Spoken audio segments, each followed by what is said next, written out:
Hello everyone, David Lee here.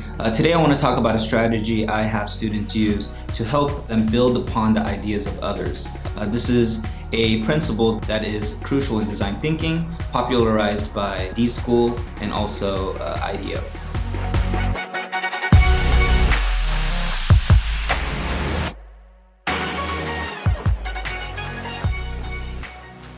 David Kelly, the father of design thinking, always has said that design thinking is a team sport. When using design thinking, it is important for students to build upon the ideas of their teammates. Again, design thinking is definitely a team sport. This design thinking principle adds to the creative momentum, especially during brainstormings, creating an energetic environment for collective ideation. It's a principle where students collaboratively work together to turn a good idea into a great idea. The strategy I have students use for this design principle of building upon the ideas of others is called plussing. Popularized by Pixar Animation Studios, plussing is a strategy that is derived from 3 improv principles. Number 1, accept every offer. Number 2, use yes and instead of yes but. And number 3, make your partner look good. According to Randy Nelson, former dean of Pixar University, a professional development program at the animation studio, plussing is when a team member takes the work or an idea of another person and thinks, here's where I'm starting. What can I do with this? How do I plus this? How do I accept the offer and make my partner look good? It is the open-minded act of taking an idea and making it better, continuing the creative conversation and momentum, and not shutting down ideas completely.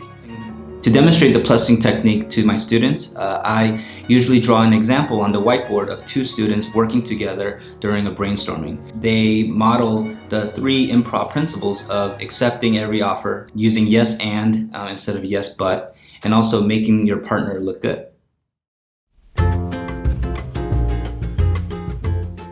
Here's Becca. Here's Roger. Becca shares an idea that she has, saying, "What if we did this?" as she sketches out her idea. "That's great! We could also add this to it," replies Roger. "Amazing! Yes, and how about we make it do this too?" responds Becca.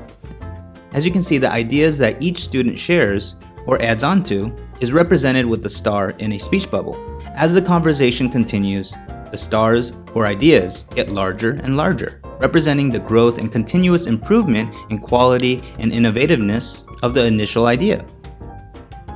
At the end of my drawing demonstration, the 2 students end up with a huge star, an improved idea that makes Becca look awesome. Plussing is also a great feedback tool.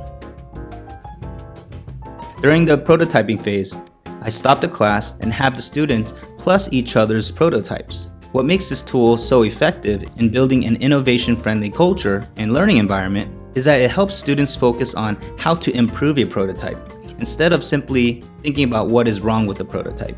If a problem does exist in the prototype, the student who is giving feedback doesn't just communicate the problem to his or her classmate, but also suggests a creative idea that would potentially eliminate or fix the problem. The student receiving the feedback would jot down the suggestion and thank his or her classmate for the feedback. Plussing helps students see feedback as a creative process of learning and improvement. Thanks for watching. I really appreciate you checking out my content. A special thanks to Chris Smith for creating the animations for this video. Make sure you check him out on Twitter and Instagram. Also, if you want to learn more about design thinking and how to integrate it into your projects, into your classroom, check out my book, Design Thinking in the Classroom. The link to the resource is in the description below. And once again, please hit the like button if you enjoyed the video. Subscribe to the channel for more educational videos like this. Until next time, peace.